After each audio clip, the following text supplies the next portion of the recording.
In this video, we're going to debrief Task 8 from Sample Assessment 1 of the Cash and Financial Management Unit. So in Task 8, we're looking at investing funds and financing. So we're told that Rusty Limited is a small, successful company making garden furniture. At a recent board meeting, the directors discussed investing surplus funds totaling $250,000 for 5 years. 3 options are to be considered. Now, before we look at these 3 options, let's have a look at the requirement so we know when we're reading those options, why are we reading, what are we looking for. So it asks us to state one economic factor that the board of Rusty Limited should consider for each option before making an investment decision. And then also in part B, assess the risks and returns of the 3 options. It tells you must use calculations to support your answers. So we would recommend that you answer option 1, A and B, and then move on to option 2, A and B, and then option 3, A and B, because your brains are probably more likely to be able to cope by thinking about option 1 and answering all the relevant parts for option 1 before you move on to option 2.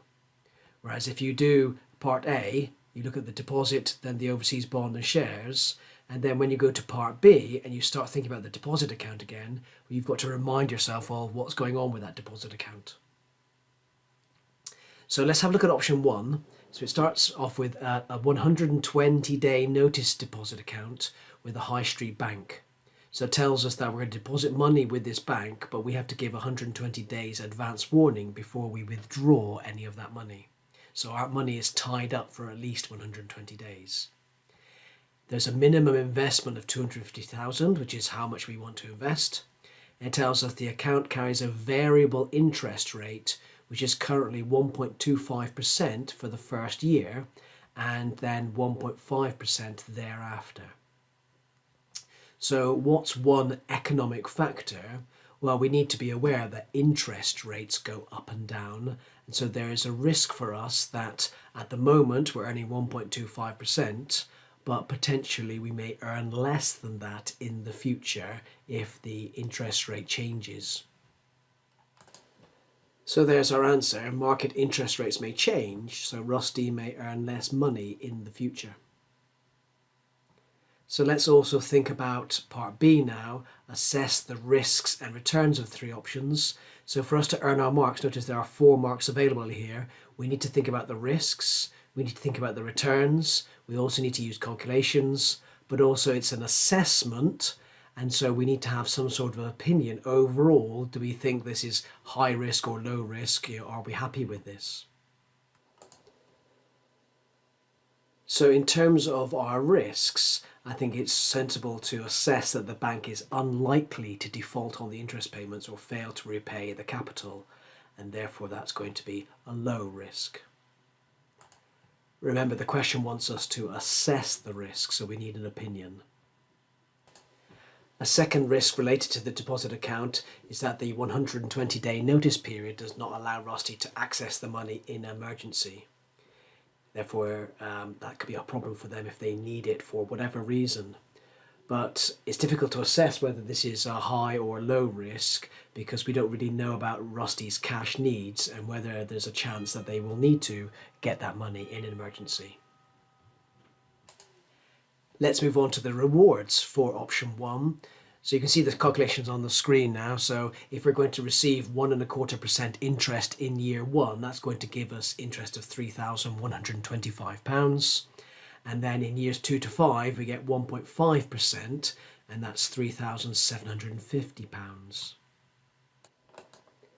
That gives us a total income of £18,125 over the 5 years.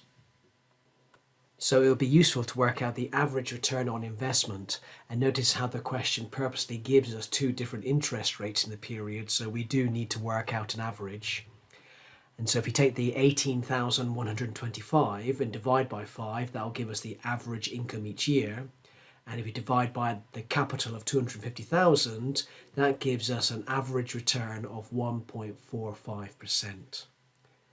Now, is that a good return or not? Well, it really depends on what the market interest rates are. And given that this is paying a variable rate, hopefully it will match the market rate quite well. But we need to be aware that none of these figures are guaranteed because it is a variable interest rate, and therefore this may go down. But of course they may go up as well. So let's go back now to option 2, where we have a 5-year fixed rate overseas bond paying 1.8% per year, and the investment would be €215,000. So remember, the part A asked us what were the economic factors that we should consider. And in this case, this is in a different currency, so we would face possible risk of fluctuations in exchange rates.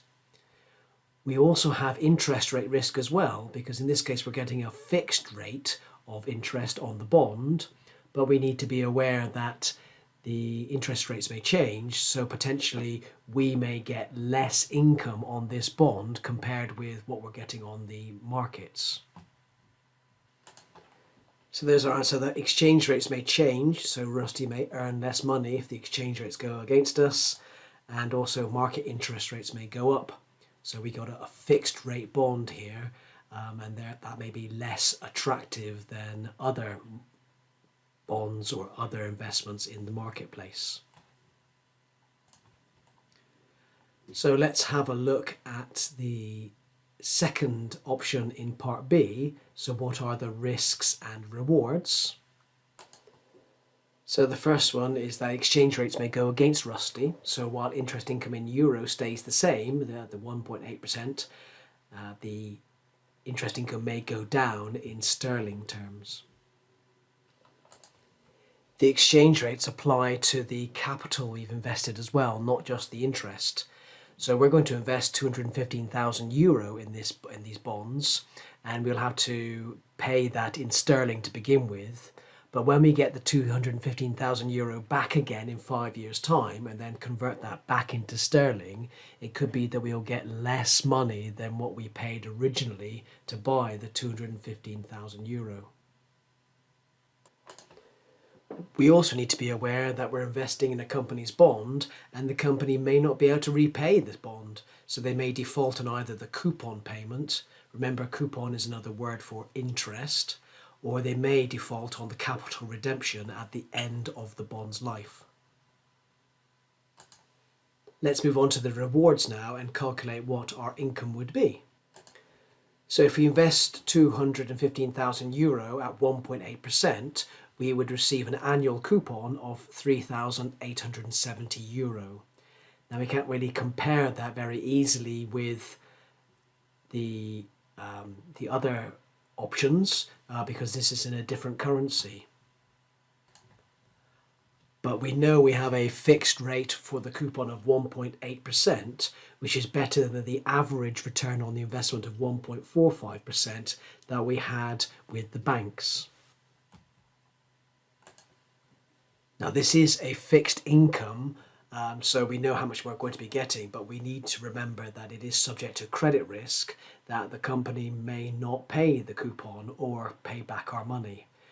Whereas in option 1, where we are investing in a bank, that it's unlikely that the bank would not repay that. And as we've mentioned, the income would not benefit from any increases in market interest rates because it's a fixed rate bond. Okay, so we've answered A and B for option 2. Let's go to option 3 now, where we could invest in a portfolio of shares with an estimated return of 3% per year. So for part A, what's an economic factor that we should consider with the portfolio of shares? Well, in the economic world, we just need to be aware that there could be a recession going on, there could be some sort of stage in the economic cycle that may be affected how well these companies are getting on. So we're looking at our portfolio of shares. There's more than one company, and hopefully we'd be diversifying and not investing only in technology companies or only in medical companies or only in mining companies, because that would give us a bit more risk. So assuming that we have a mixed portfolio, we still need to be aware that there may be things going on in the world as a whole that may be causing issues with our investments in these shares. So there's our answer. The economic cycle will affect the performance of the companies and how much profit they earn. And then moving on to part B, so what are the risks and rewards of the shares? So I suppose the first thing we need to think about is that dividends are optional. If the directors decide that they would rather keep the cash to be able to invest in the business and grow it, then we're not going to get any dividend at all and receive no income from this investment. Although remember, we're investing in a portfolio of shares, so they may not all do that at the same time. We also need to be aware that the share prices may go down in value, especially as we identified in part A, that if we're in an economic cycle that's negative, so perhaps we enter into a recession, therefore lots of companies will struggle and earn less money, so the share price may go down. So we may buy a share for £10, but when we come to sell it in 5 years' time, it could be that we only receive £5 for it. So we may lose our capital. Now with option 1, the deposit account, it's unlikely we lose our capital, and similarly with the bond, it's less likely we lose our capital, although we might because the foreign company may default. But we just need to be aware that for shares, there is a chance that we lose the initial investment. And even if the business does pay a dividend, the amount we receive is less predictable. So in the question it said that we're going to be using 3%, but it may not be over the 5 years. Let's move on to the rewards now. So if we're investing 250,000 and we're getting an average yield of 3%, then we'd be earning 7,500 of dividend income each year. Now, for some of you, if you've studied tax, you know there are implications for tax for dividend income, but this is not a tax exam, so let's not worry about that. Remember, this is based on a 3% expectation, but it may be 0, or it could be much higher than that. We said in the risks that the share price may go down, but also share prices may go up. If the business is doing well, then the market will think that it's a good business and share prices will increase to show confidence in that business. And therefore, at the end of the 5 years, we may spend £10 to buy a share, but we might be able to sell it for £25 in 3 years' time. So as well as making income on the dividends, there may also be a capital gain when we sell the shares.